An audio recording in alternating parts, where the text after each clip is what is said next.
Welcome to my very small storage business. This is them.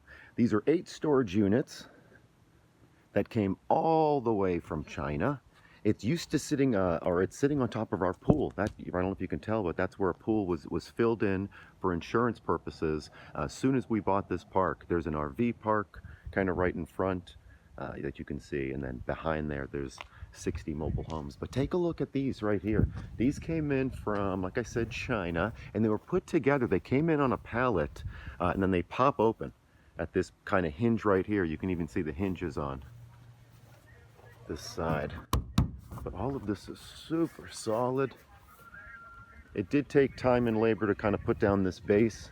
These 8 units cost less than $3,000 each to buy, ship, and install with labor and materials. They did take over 3 months to arrive from overseas, but they're here now. Each unit is approximately 7 feet wide by 16 feet long, and the electric can be hooked up, but currently these are just rented out with no lights and no temperature control. At $85 a month to rent out each of these bad boys, they'll start to make a profit in less than 3 years rented.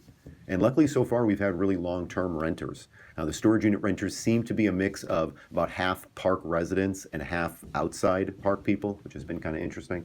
But wait, there is more. These storage units also add to the bottom line revenue and value of the entire mobile home park. Plus it's a value add for the residents that need to store more things. They were a bit of a gamble, but they should pay off really well. Thanks for watching. And if you have any questions, please comment them below.